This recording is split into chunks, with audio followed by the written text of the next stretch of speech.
जय श्री राम दोस्तों, स्वागत है आप सभी का द कृष्णा क्लासेस में। तो दोस्तों, यूके ट्रिपल एससी और यूके पीएससी से संबंधित सभी प्रकार की अपडेट के लिए और प्रैक्टिस सेट के लिए आप चैनल को सब्सक्राइब कर सकते हैं। दोस्तों, सबसे पहले मैं बता दूं, जो कनिष्ठ सहायक का पेपर है उसमें से भी ये जो क्वेश्चन मैं करवाने वाला हूं, कुछ क्वेश्चन आ सकते हैं, ऐसा हो सकता है क्योंकि इसमें भी 10th लेवल के क्वेश्चन कुछ अच्छे हैं। तो वो लोग भी अपना प्रैक्टिस सेट देख सकते हैं। 5 से 10 मिनट का ये पेपर रहने वाला है और डेली इसको मैं आप सभी के लिए डालूंगा। और साथ ही साथ मैं बता देता हूँ आप सभी के लिए, जो साइंस वाले हैं, कनिष्ठ सहायक वाले, उनके लिए अलग से भी क्वेश्चन आने वाले हैं। थोड़ी सी दोस्तों वॉइस में दिक्कत है, बोलने में दिक्कत हो रही है, तो इसी वजह से मैं अभी रुका हूँ। बाकी दोस्तों जहाँ तक मुझे भी लगता है, अगर मेरी तबीयत थोड़ी सी भी अच्छी होती है, मैं आप सभी को नोट्स प्रोवाइड करने की पूरी कोशिश कर रहा हूँ। तो शुरू करते हैं। निम्नलिखित में से अनुदैर्ध्य तरंगों का उदाहरण कौन सा है? तो ये जो चल रहे हैं ये वंदरोगा के प्रैक्टिस सेट है और ये पुराने प्रैक्टिस सेट है जो यहाँ पे यूके ट्रिपल एससी ने करवाए थे। अब ये प्रैक्टिस सेट बन चुके हैं, तो उसी का हम डिस्कशन कर रहे हैं। इसको आप अच्छे से करिए, आने वाले पेपर में ये आपकी बहुत हेल्प करने वाले हैं, खासकर वन दरोगा वाले अभ्यर्थियों के लिए। तो निम्नलिखित में से अनुदैर्घ्य तरंगों का उदाहरण कौन सा है? तो सीधी सी बात है, कौन सी है दोस्तों? लॉन्गिट्यूडनल वेव्स, साउंड्स वेव, ध्वनि तरंगे। एक स्प्रिंग के विस्तार के मामले में विस्थापन की तुलना में प्रत्यानयन बल की दिशा क्या होती है? तो इसका आंसर क्या है दोस्तों? इसका आंसर है विपरीत दिशा।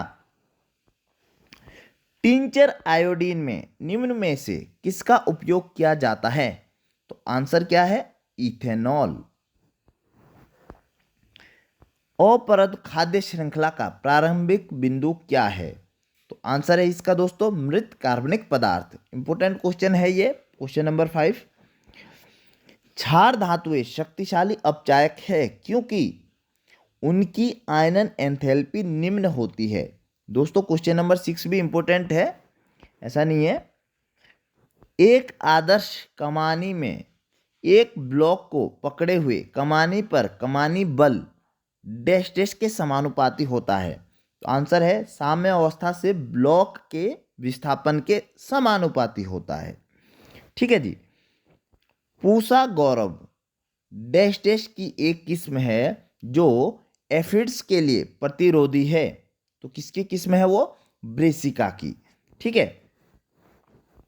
जैसे जैसे समय अंतराल असीम रूप से छोटा होता है, औसत वेग की सीमा को क्या कहा जा सकता है? तो आंसर है दोस्तों इसका ताक्षणिक वेग। कुछ दोस्तों मैं आप सभी के लिए, जो साइंस वाले बच्चे हैं, कुछ ट्रिकी भी लेके आऊँगा। ट्रिकी माने जैसे विटामिन है और रोग है, तो इनका भी ट्रिक लेके आने की कोशिश करूँगा, अच्छे से आप सभी याद कर सके। ये आपके कनिष्ठ सहायक और आगे वन दारोगा दोनों के लिए इम्पोर्टेंट रहने वाले हैं। वास्तविक भौगोलिक उत्तर और कंपास सुई द्वारा दिखाए गए उत्तर के बीच जो कोण बन जाता है उसे क्या कहते हैं? तो उसका आंसर है दोस्तों चुंबकीय दिक्पात। निम्नलिखित में से किस उपकला में अनियमित सीमाओं वाली सपाट कोशिकाएं होती है? तो आंसर है इसका दोस्तों शल्की उपकला। किसी दिए गए तापमान पर अपनी पूरी क्षमता पर नमी से युक्त वायु निम्नलिखित में से क्या कहलाती है? तो आंसर है इसका दोस्तों संतृप्त वायु। तापमान में वृद्धि के साथ एक तरल की क्षयणता कम हो जाती है। ये हमेशा ध्यान रखना दोस्तों, इंपॉर्टेंट क्वेश्चन है। विस्कोसिटी आपको पता होना चाहिए अच्छे से।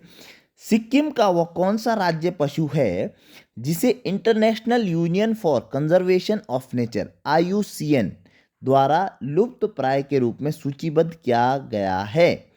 तो आंसर है दोस्तों लाल पांडा। ये क्वेश्चन काफ़ी एडवांस है, इसको आप काफ़ी पेपर के लिए याद कर सकते हैं, तो इसको जरूर याद करना।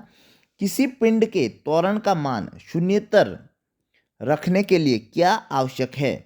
तो आंसर इसका शुद्ध बाह्य बल, नेट एक्सटर्नल फोर्स। वह गति जो समय के नियमित अंतराल पर स्वयं को दोहराती है क्या कहलाती है? आवर्ती गति। ठीक है। CCl4 में निम्नलिखित में से किस प्रकार के अंतराण्विक बल मौजूद होते हैं? तो इसका आंसर है दोस्तों परिक्षेपण बल CCl4 में। ठीक है। व्हेल से जुड़े बॉर्नेकल्स खंडावार हजारों मील की यात्रा करते हैं और बहते जल में भोजन इकट्ठा करते हैं और इसे छानते हैं, फिल्टर करते हैं। इस साहचर्य को क्या कहा जाता है? तो इसको बोलते हैं दोस्तों सहभोजिता। ठीक है। क्या बोलते हैं इसको? सहभोजिता। इकोलॉजी वाला भी दोस्तों आपके लिए काफ़ी अच्छा मैं इसमें क्वेश्चन लाने वाला हूँ आने वाले टाइम में। वन दारोगा के लिए बहुत अच्छा मटेरियल रहने वाला है और जो लैब असिस्टेंट है उनके लिए भी काफ़ी अच्छे प्रैक्टिस सेट आने वाले हैं। निम्नलिखित में से कौन सी मृदा भारी वर्षा के कारण तीव्र निक्षालन का परिणाम है? तो आंसर है दोस्तों लेटेराइट मृदा। इंग्लिश वाले भी इसको पॉज कर सकते हैं, उसके बाद अपने आंसर आप लिख सकते हैं, क्वेश्चन लिख सकते हैं। नेक्स्ट क्वेश्चन है दोस्तों, पीमो क्या है जिसे हाल ही में खबरों में देखा गया? क्या है पीमो? Electric cycle. निम्नलिखित में से पर्यावरण का एक जैविक घटक कौन है? तो आंसर है दोस्तों इसका कवक। ठीक है। ये क्वेश्चन इंपोर्टेंट है सभी के लिए। यूनेस्को विश्व धरोहर स्थल के रूप में अंकित प्राकृतिक संपत्ति को चुने। तो आंसर है इसका दोस्तों सुंदरबन राष्ट्रीय उद्यान। ये सभी के लिए दोस्तों इंपोर्टेंट है। एक बिंदु स्रोत से विचलन करने वाली प्रकाश की किरण के लिए तरंगाग्र का आकार कैसा होता है? तो आंसर है दोस्तों गोलाकार। जैसा कि मैं कह रहा हूँ जो सभी के लिए इम्पोर्टेंट मैं बता रहा हूँ वो खनिज सहायक वालों को भी याद करना चाहिए।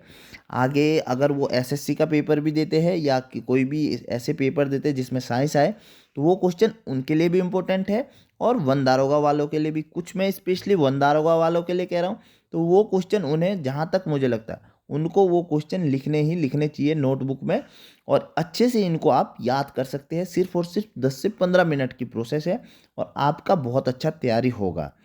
भारत द्वारा स्थापित एक तैरता हुआ और सौर ऊर्जा संयंत्र निम्नलिखित में से कौन सा है? तो आंसर क्या है इसका दोस्तों? रामागुंडम सौर ऊर्जा संयंत्र। लास्ट क्वेश्चन आज का करेंगे, यदि वेग परिवर्तन की दर स्थिर रहती है तो कौन सी राशि स्थिर रहेगी? तो आंसर है दोस्तों त्वरण।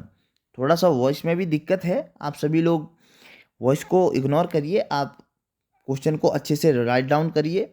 और आज के लिए इतना ही, मैं कम ही आप सभी के लिए कराऊंगा जिससे कि आप सभी लोग क्या है कम क्वेश्चंस को ही करके अपना लिख सके और अच्छे से तैयारी कर सके। क्योंकि मैं तो क्या है उद्देश्य क्या है कि आप इन क्वेश्चंस को याद कर सके। मैं आपको PDF नहीं भेज सकता क्योंकि मैंने पहले भी कहा है स्टूडेंट्स की प्राइवेसी है। अगर उन्होंने परमिशन दी होती तो मैं ज़रूर आपको PDF भेजता, लेकिन नहीं है परमिशन तो मैं नहीं भेज सकता। और बाकी मैं आप सभी के लिए कम करके मतलब पूरी कोशिश कर रहा हूँ कि आप इसको अपने कॉपियों में लिख सके और याद कर सके, क्योंकि ये आपके आने वाले परीक्षा में बहुत सहायता करने वाले हैं अगर वन दरोगा का आगे पेपर होने वाला है।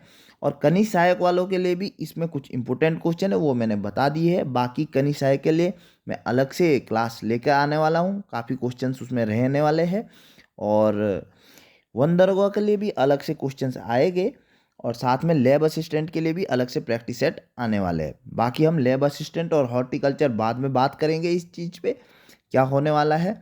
और तब तक के लिए दोस्तों आज के लिए इतना ही। अपना ध्यान रखना, वीडियो को शेयर करना, वन दरोगा स्टूडेंट्स तक पहुंचाना। बाकी दोस्तों मिलते हैं नेक्स्ट वीडियो में। नमस्कार। जय उत्तराखंड, जय भारत।